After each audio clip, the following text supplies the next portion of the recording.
شروع اللہ کا نام لے کر جو بڑا مہربان نہایت رحم والا ہے۔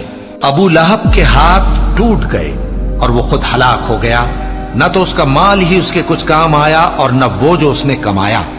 وہ ضرور بھڑکتی ہوئی آگ میں داخل ہوگا، اور اس کی بیوی بھی جو ایندھن سر پر اٹھائے پھرتی ہے، اس کے گلے میں مونج کی رسی ہوگی۔ حضور کا چچا ابو لہب بدترین دشمن، اور اس کی بیوی ام جمیل بدترین دشمن، دونوں انتہائی خوبصورت انسان تھے۔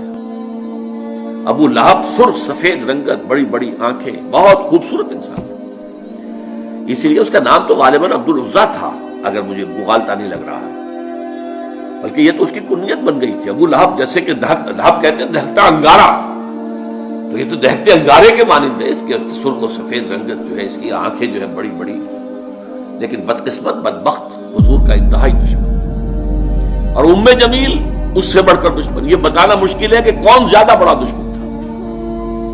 ذاتی طور پر حضور کو جو تکلیفیں پہنچائی ہیں وہ باہر کے لوگ نہیں پہنچا سکتے تھے، لیکن یہ تو گھر کے لوگ تھے، انہیں کون روکے۔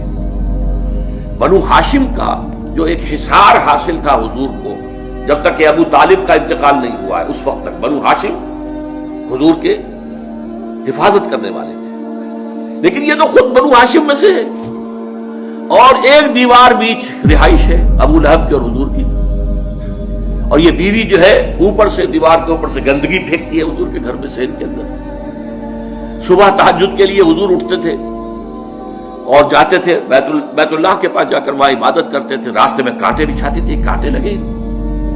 سخت ترین ایذا پہنچانے والی عورت جو ہے وہ ام جمیل بیوی۔ تو ان دونوں کا ذکر جو ہے ایک مکمل صورت میں، اس صورت کا درس اس وقت دینا مقصود نہیں، صرف حوالہ مقصود تھا۔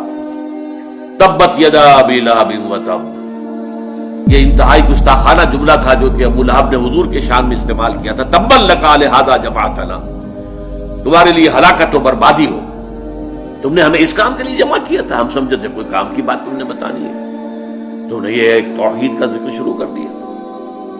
اس پر یہ آیت سورت اتری، تبت یدا ابی لہب، ہلاک ہو گئے، برباد ہو گئے، ٹوٹ گئے ہاتھ ابو لہب کے۔ یہ پیشن گوئی تھی، جو ٹوٹے ہیں پھر اس کے ہاتھ۔ حضور کو ذاتی طور پر تکلیف پہنچانے میں سب سے بڑا کام اس کا یہ تھا کہ اس کے دو بیٹوں کا رشتہ حضور کی دو صاحبزادیوں کے ساتھ طے تھا۔ اس نے اپنے دونوں بیٹوں سے کہا، بلکہ غالباً جہاں تک گمان ہے میرا نکاح ہو چکا تھا، وداعی رخصت نہیں ہوئی تھی، تو اس نے کہا دونوں بیٹوں جاؤ طلاق دے کر آؤ۔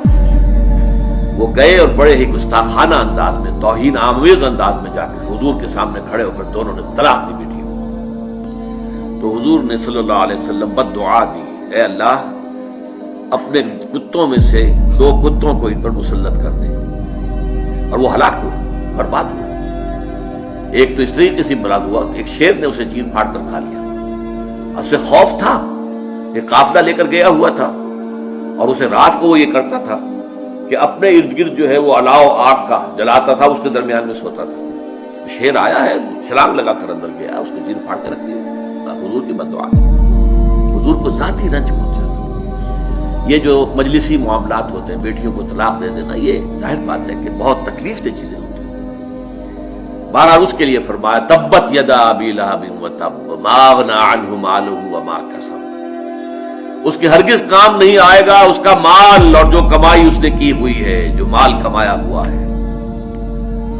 سیصلی نارا، ان قریب جہنم میں جھونک دیا جائے گا، ذات لہب، اس کے نام کے حوالے سے ہم لائے، جو بھڑک رہی ہوگی شعلوں کی طرح، جیسے یہ ابو لہب ہے شعلہ، شعلے کا باپ، شعلے والا، تو آگ بھی شعلوں والی ہوگی۔ سیصلی نارا ذات لہب وامرأتہ، اور اس کے ساتھ ہی اس کی بیوی بھی حمالۃ الحطب، جو کہ ایندھن لے لے کر آئے گی اور اس آگ میں اور ڈالے گی تاکہ اور آگ بھڑکے۔ سیصلی نارا ذات لہب وامرأتہ حمالۃ الحطب فی جیدہا حبل من مسد، اس کے گردن کے اندر ایک موٹی سی رسی ہوگی باندھ کی، جس سے گردن چھل رہی ہوگی۔ یہ جہنم کے عذاب کی ایک شکل ہے جو دکھائی جا رہی ہے، اس کی حقیقت تو وہیں جا کر واضح ہوگی۔